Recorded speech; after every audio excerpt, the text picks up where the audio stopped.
The Signal Oil Program. The Whistler.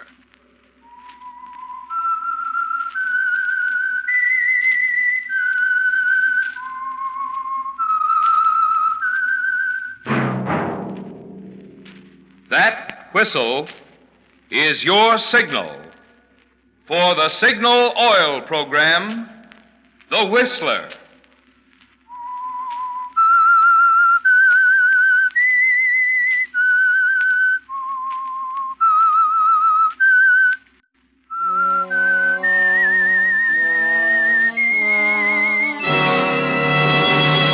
I am the Whistler, and I know many things, for I walk by night. I know many strange tales hidden in the hearts of men and women who have stepped into the shadows. Yes, I know the nameless terrors of which they dare not speak.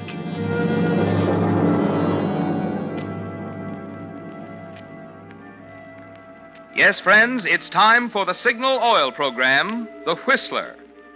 Remember, let every traffic signal remind you. With Signal, new Signal gasoline, you do go farther than ever. Look for Signal's big yellow and black circle sign that identifies those popular signal stations in 7 western states from Canada to Mexico. And now the Whistler's strange story, The Seeing Eye.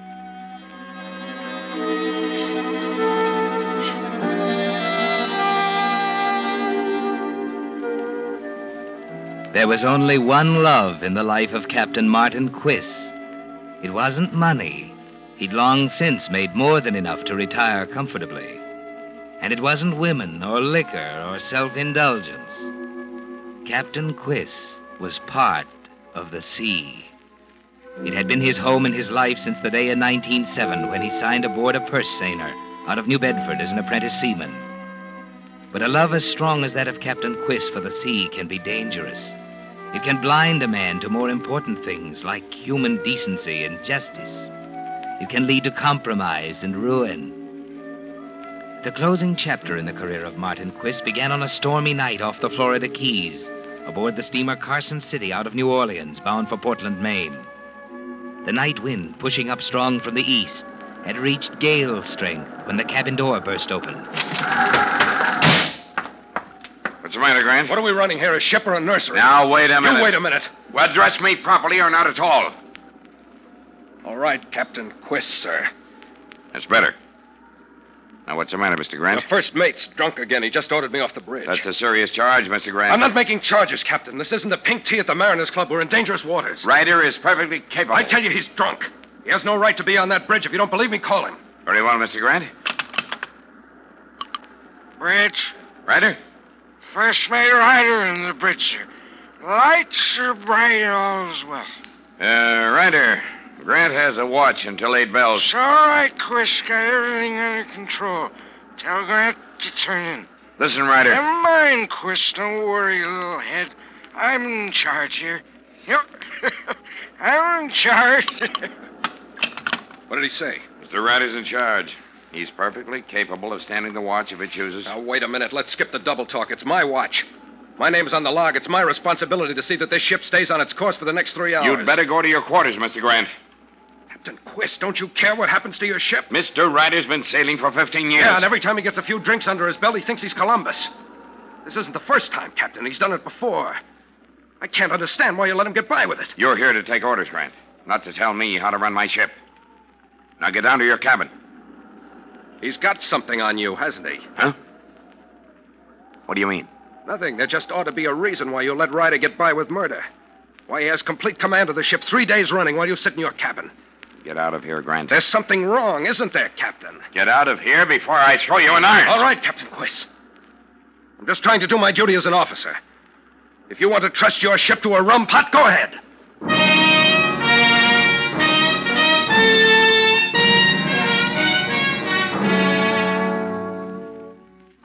Yes, Captain Quiss, there is something wrong, isn't there?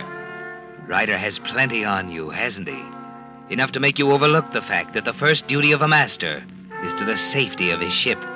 Enough to make you afraid to face Ryder and force the issue. It worries you, doesn't it? Instead of turning in, you sit at your desk in the cabin, thinking, wishing there were a way out. Then at 6 bells, an hour before midnight, you hear a strange and terrifying sound. The roar of the surf to the starboard. It's close, Captain, too close. Good Lord, Ryder. Do you know what you're doing? Go away, Chris. I'm busy. Give me that wheel. I'm sure of this You'll ship. pile us up. You'll pile us up on the rocks. Put your helm, man. Get out of here. Put Leave your me helm. alone.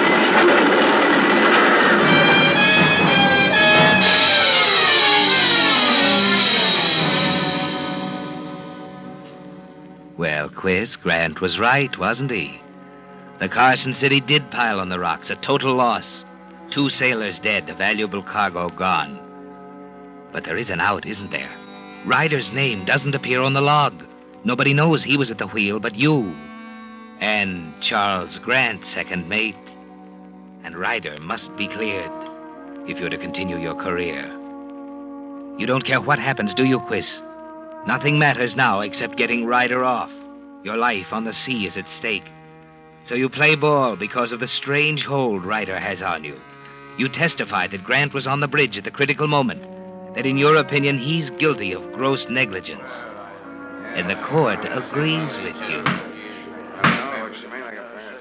Second mate Grant, will you rise and face the court? It is the finding of this court that on the night of May 11th, you, as the officer in charge, were guilty of criminal negligence, resulting in the wreck of the ship Carson City, with the loss of 2 lives and an entire cargo. You are therefore sentenced to a year and a day in the federal penitentiary, with cancellation of your credentials as an officer in the United States Merchant Marine. Do you have anything to say? No, Your Honor. Nothing. To the court. This court is declared adjourned.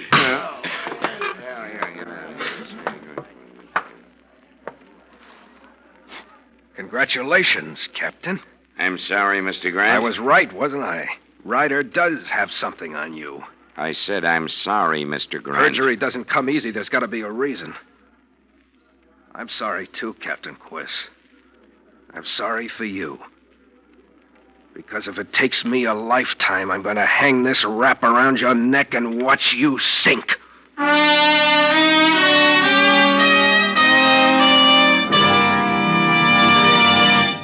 Signal. New Signal gasoline.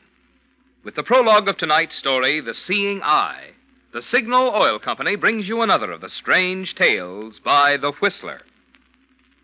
Have you seen the new 1946 cars now being displayed? They're nice, aren't they? But if you've also inquired about delivery dates, you know you're likely to be driving your present car a good while longer. No need to wait any longer, however, for the fun of improved driving performance. No, sir. For with new Signal gasoline in your tank, you actually feel your present car get young again right now. And that's because new Signal isn't just pre-war quality gasoline, not just old-style gasoline improved, but an entirely new type, super fuel.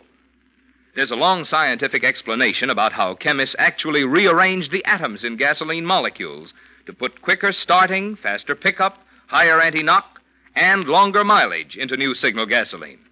But for the easy way to prove these advantages, just drive into one of the friendly stations displaying Signal's familiar yellow and black circle sign. Get a tank full of new Signal gasoline. As you step on the accelerator, your own motor will show you why new Signal gasoline actually is the post-war gasoline you can prove is superior. And now, back to the Whistler.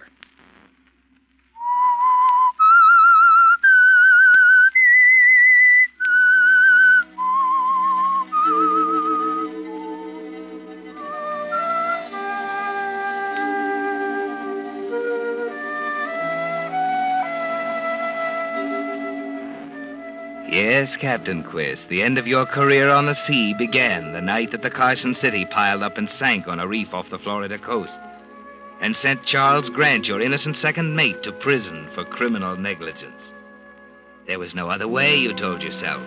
Ryder must be cleared at all costs. And as he said, You're indispensable to each other. During the years that follow, you make one ironclad request before each sailing. Ryder must go as first mate. Yes, Quiz, the partnership works well during those 4 years. Until one day when your current vessel, the Patricia K, pulls at her moorings in the port of Cape Town, South Africa, anxious to be off on the return trip to New Orleans with her cargo of hemp, leather, and drugs. You're waiting on the bridge for a new officer to arrive. Second Mate Charles Grant reporting for duty, sir. Grant, Surprised, Captain? what are you doing here? I'm shipping aboard as second mate. Any objections? Well, you... See here, Grant, What's the matter, Captain? Nervous? I'm sorry, Grant. You won't do. I'll call the agent. Good. And tell him... He'll tell you I'm aboard the Patricia K on orders from the Home Office. You better have a good reason, Captain. Your record I'm not shows... worried about my record, Captain, and the Home Office isn't either. I'm surprised you're willing to bring up the matter of records, Captain. See here, Mr. Grant. Sorry, Captain. All I have to say, Mr. Grant, is that you'd better be sure you handle your duties well. The past is gone. I'd rather not discuss it. Yes, sir. Hey, I'm glad they've given you a new chance. You'll find I haven't changed. But you have, Captain. How's that? I never saw you wearing dark glasses before. Perhaps that's why you didn't recognize me when I walked up just now. Yes, of course. You'd better go to your cabin, Mr. Grant. Stow your gear. All right, sir.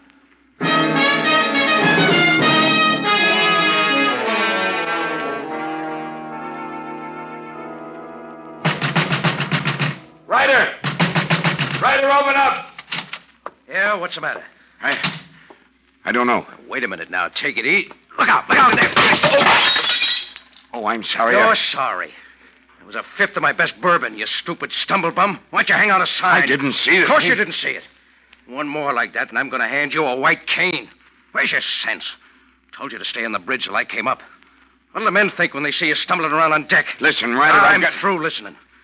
You're falling to pieces, Quiz. I'm tired of playing seeing eye for you every time you have one of these spells. If I had the brains I was born with, I'd make you retire. I'd kill you first. You know, I think you would. Come on. We'd better cast off. Got a half hour to clear the port. The new second mate aboard? Yes. Who is he? That's why I came here. He's not a new second mate, Ryder. Oh, who is he? Grant. Grant? What are you talking about? You heard what I said? He's been in stir. He hasn't got a license. He's here on orders from the Home Office. Nothing I can do. What do you mean there's nothing you can do? That guy can't sail. That's all there is to it. I called the agent. The agent. Good Lord, why didn't you have him shanghaied? I tell you, that guy's not going to sail. I'm going up there, and I'm... Now, wait a minute, Ryder. Shut up, I'm going up Ryder! I'm still in command of the ship, and I want you to remember that. If there were anything I could do, I'd do it. But unfortunately, there isn't. Grant's on board for the voyage, and we've got to make the best of it. All right. I'll make the best of it. And I'll make the best of it when we get to New Orleans, too. Oh? Whether you like it or not, Quiz, this is your last voyage. I'm through hanging on to a guy who's fallen to pieces. What does that mean?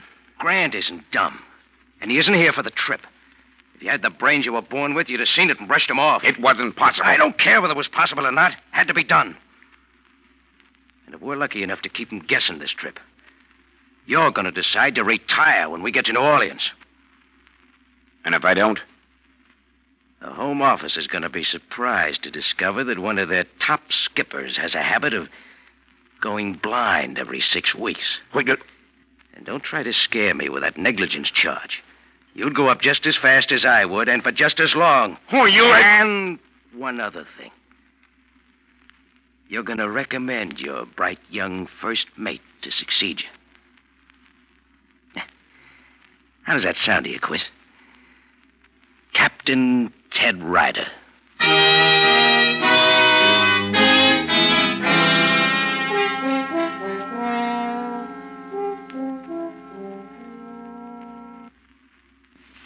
It's hard to take, isn't it, Quiz? The idea of giving up your ship, of leaving the sea forever, hardly seems real to you. In your bunk that night, after the Patricia K has put out into the South Atlantic, you try and think back over the past 4 years. You remember the 2 men who died on the Carson City. 2 men whose lives ought to be on your conscience. 2 men who'd be sailing today if you cared about anything but Martin Quist, ship's master. Perjury, bribery, the conviction of an innocent man. Nothing mattered, did it? Finally, you sleep, although the pain in your eyes tells you another attack is coming on in earnest. All you can make out the next morning as you walk down the deck to the bridge is the hazy line of the horizon and the dull blur of the ship plodding forward against a head-on swell. You arrive to find Grant there, alone. Morning, Grant. Hello. What happened? Nothing. I just bumped into the chart table. Why don't you take those dark glasses off? Why don't you stop asking me questions, Mr. Grant? That's one way of finding out things, that's all. Happens to be the wrong way at the moment. Hand me my log. What? Don't what me, Mr. Grant. Hand me my log. Why, Captain, it's right in front of you on the table. Huh? Oh. Yes, I didn't notice it. Don't you feel well? I feel quite well, thank you. I'm glad to hear it, sir. What do you suppose that schooner is doing on our starboard bow? Never saw a ship that small in the South Atlantic. Huh? Where? Over there. See her? Huh. Oh, yes. How do you make her out? Coastwise African trader, probably. We're only a day out. Can't be more than 100 feet. Or would you say she was larger? I'm not interested in whether she's 100 feet or 1,000 feet long, Mr. Grant. Turn to your wheel. Yeah. Who are you trying to kid, Captain? What do you mean? You wear dark glasses day and night. You bump into the table. You can't see the log. Who said I can't see the log? You might as well know, Mr. Grant, that if I choose to wear pink glasses and a green jacket, I'll do so. It so happens it's none of your business. On the open sea, the captain's eyes are everybody's business. It has nothing to do with my eyes. It was an accident? Of course. That ship out there, is that an accident, too? What are you getting at? I can see that ship perfectly well. I apologize, Captain. I was wrong about your eyes. You have excellent vision. Thank you. It takes a good man to see over the horizon. What do you mean? That's where she must be. There isn't any ship out there. Tell me, Captain, what made you think you'd get away with it? A ship's captain without eyes. But I told you I felt sorry for you once. I still do. That's where the partnership comes in, isn't it? Your brains and Ryder's eyes. Now listen, Grant. You'll do anything to keep that lousy master's license, wouldn't you? You'd stab your best friend in the back, buy and sell witnesses, perjure yourself. Yeah, you'd even kill me if you thought you'd get away with it. Why, Quiz? Why didn't you have sense enough to throw in the towel before it got too big for you? You wouldn't understand. You bet I don't understand, and the families of those 2 men in the Carson City don't understand either. You're a murderer, Quiz. I suppose you know that. Will you stop it, Grant? Stop That's it! exactly what I'm going to do. When we get to New Orleans, I'm going to stop it. For good this time. You can buy all the witnesses in the world, Quiz, but it won't do you any good. This time it's going to stick.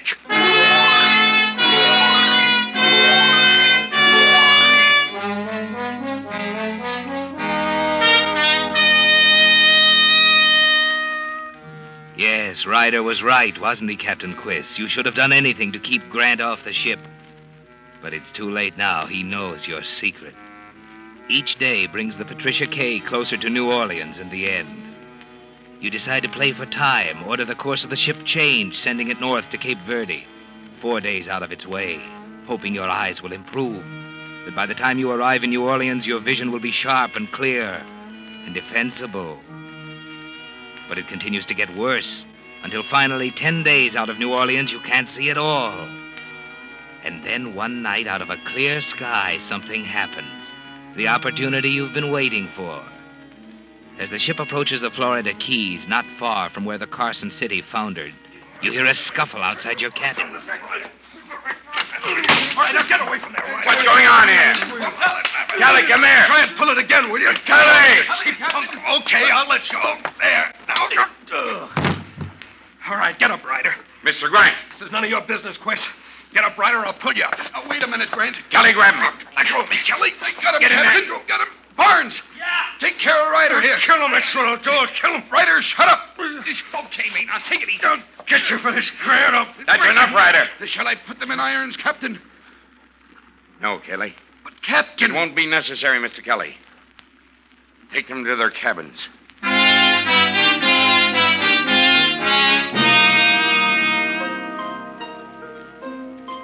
That gave you an idea, didn't it, Quiz? There's a way out after all. You feel your way back into your cabin and think. Ryder was up to his old tricks again, drunk, trying to take the wheel away from Grant.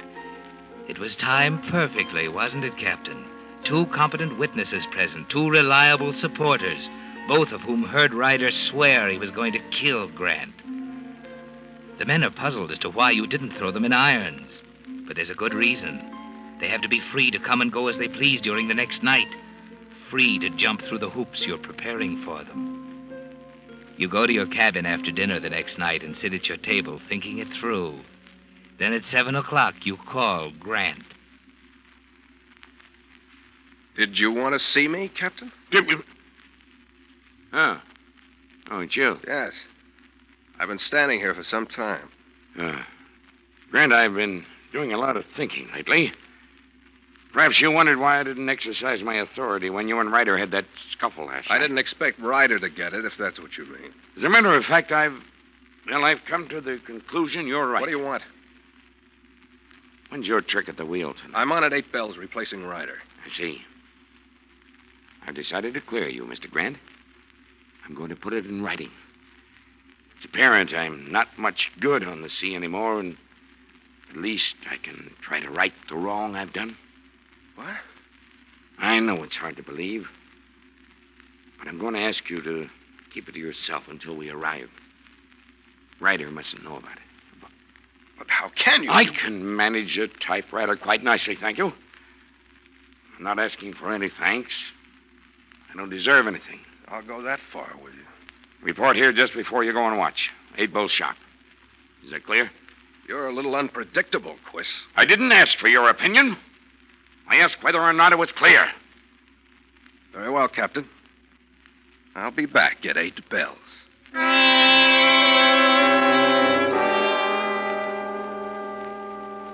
You were afraid of that one, weren't you, Quiz? But he fell for it, hook, line, and sinker. You'll be ready for him at 8 bells with Ryder conveniently alone, unseen on the bridge. You can tell he's alone. Anyone going to the bridge must pass the narrow strip of deck outside your door. Quietly, you feel around in the drawer of your chest. Ryder's Navy revolver, right where you put it this morning. Now the knife and some string. You walk carefully to the door and run your hands over the panel to get just the right spot, breast high, a little to your right, on a line with Grant's heart as he comes in the door. You drive in the point of the knife and tie the string to the knife handle. Then you walk back to the desk, drawing the string with you. At the desk, you sit down. You pick up the gun and prop it up with the barrel running alongside the tight string. When the gun is properly lined up, you pull the string and draw the knife towards you. You put them back in the drawer. Then you release the safety catch on the gun and wait. You're ready for him now, aren't you?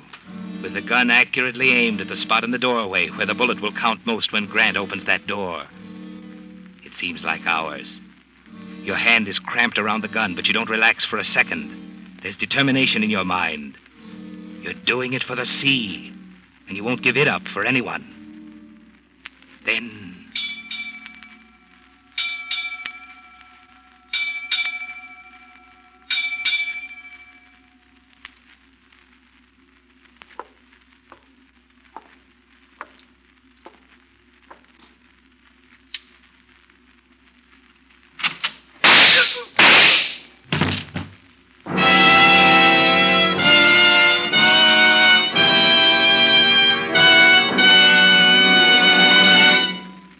Whistler will return with the strange ending of tonight's story in just a moment. Meantime, with chill winter weather definitely here, don't forget that you're not the only one who'll be needing winter clothes and a winter diet to keep feeling fit. It's just as important for your car to have Signal's winter diet to keep wear down when the thermometer's down. For the transmission and differential, that means draining, flushing, and refilling with Signal winter gear lubricant. If it's been 5,000 miles since your front wheel bearings were serviced, now's the time to have them removed, thoroughly cleaned, and repacked with Signal long-life wheel bearing grease. And for your motor, it's high time to drain out summer weight oil and refill with real winter protection. Refill with Signal Pen, the pure Pennsylvania oil with the famous fighting film that flows freely even on coldest mornings. With this complete Signal diet, your car has the cold weather lubricants it needs to help keep it purring through another winter. And the place to get it is at that friendly station displaying Signal's familiar yellow and black circle sign, your neighborhood Signal gasoline dealer. And now, back to the Whistler.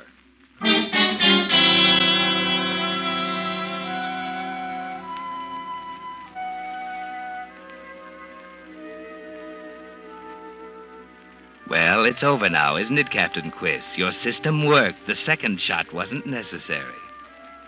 You're shaking as you get out of the chair and wipe the fingerprints off the gun, throwing it on the deck beside the body. Then you call the engine room and order Kelly to the cabin. You're ready for him when he arrives. Good Lord, what's happened? You were right, Kelly. I should have put them in irons. Seems that Ryder just shot Mr. Grant. What? Where is he? Ryder? Yes. Yes, throw him in the brig immediately. But, Captain, are you blind? What do you mean? Why, this is Ryder here, on the floor. What? I didn't know it. All I heard was a scuffle and... Wait a minute, Quiss. Grant! I'm in charge now, Kelly. Put Captain Quiss in irons. Captain! He's lying. I'm in charge here. You're even more stupid than I thought, Quiss. Take him away, Kelly. Wait a minute. You know why Ryder came here, Quiss? Because I didn't show up for my trick at the wheel. I didn't show up because I've been here, right in this room, from the time you called me in here an hour ago. It was quite a show you put on for me, Quiss. I'll want the knife and string. May need them to illustrate my lecture when we get into New Orleans. Grant. No. No! Lock him up, Kelly. I'm sorry for the poor guy.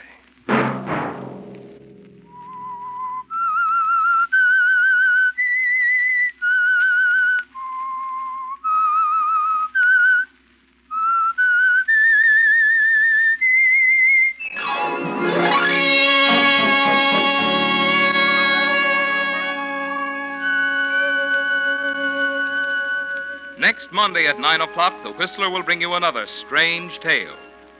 The Whistler is broadcast for your entertainment by the marketers of Signal gasoline and motor oil and fine quality automotive accessories, and by your neighborhood Signal dealer. This program, produced by George W. Allen, with tonight's story by John Michael Hayes and Bud Swanton, music by Wilbur Hatch, is transmitted to our troops overseas by the Armed Forces Radio Service.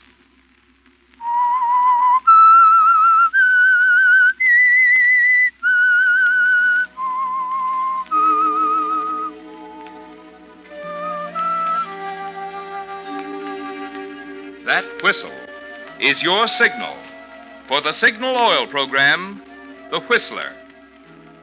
This is Marvin Miller speaking, reminding you to look for those familiar yellow and black circle signs that identify those popular Signal Oil stations in 7 western states, from Canada to Mexico. This is CBS, the Columbia Broadcasting System.